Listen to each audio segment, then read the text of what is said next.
Question pour un qui, question pour un quoi, question pour la fin des hommes.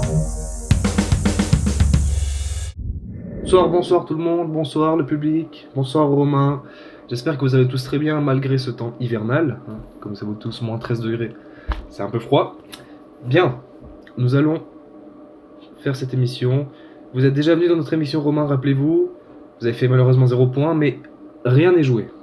Croyez-moi, rien n'est joué. Vous pouvez faire toutes les réponses justes. Aujourd'hui c'est très simple, 4 questions. Une réponse simple, les autres un peu plus difficiles. On commence tout de suite par la première question. Quelle est la date de la fondation de la Suisse? Que tout le monde connaît. Romain? Bonsoir à tous. Moi je dirais que c'est 1815. Parce que la Suisse, sans le Valais, c'est un peu comme du chocolat noisette. Sans noisette. C'est pas foufou, hein. Romain nous dit 1815. Qu'est-ce que vous en pensez, vous, chez vous? Eh bien, Romain, c'est la mauvaise réponse. Je ne vous ai pas demandé la date d'entrée du Valais dans la Confédération, mais la date du serment du Grutli, qui est en 1291, Romain. 1291. Écoutez, ce n'est pas grave. Il reste encore 3 questions, Romain. Ne vous découragez pas. 3 questions. Prochaine question, Romain, concentrez-vous. Vous connaissez sans doute les pyramides d'Égypte. Savez-vous qu'on peut observer des pyramides également en Suisse? Mais où ça, Romain? Je vous le demande.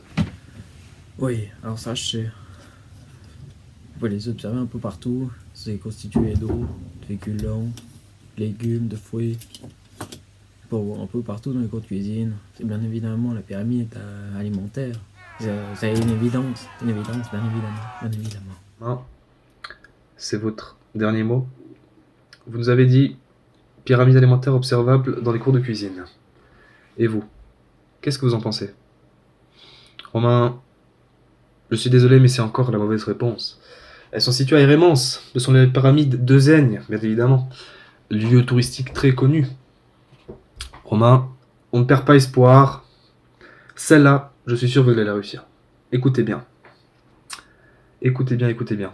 Quel personnage tire avec une arbalète sur une pomme? Vous la connaissez, vous aussi. Romain? Alors là, je suis sûr, sans aucune hésitation, c'est Jeanne d'Arc. Parce que si elle tire bien à l'arc, bah forcément elle doit pas être longue de tir à l'arbalète. Ça se rapproche. Romain nous dit Jeanne d'Arc. Qu'est-ce que vous en pensez, vous? Eh bien, décidément, Romain, vous avez raté votre cible. C'était bien évidemment Guillaume Tell. Souvenez-vous, dans les cours de culture générale, vous avez jamais appris ça? Romain, une question. Et vous pouvez repartir avec une petite somme, mais gardez espoir, Romain. Pour la dernière question, sauriez-vous me dire quel est le plus grand lac de Suisse? Un peu plus dur, celle-là. Mais Romain, je suis sûr que vous allez y arriver. Romain? C'est la mer Noire. Nous répond la mer Noire. Romain, vous êtes complètement à côté. On pourrait croire que c'est le lac Léman. Mais en fait, il s'agit du lac de Neuchâtel, qui lui est situé entièrement en Suisse. Eh oui. Écoutez Romain, peut-être à une prochaine, malheureusement vous n'avez pas réussi à répondre aux questions, mais ce n'est pas grave, vous pouvez revenir quand vous voulez. Merci à vous pour votre écoute, chers téléspectateurs, merci à vous le public, au revoir. Tchuss.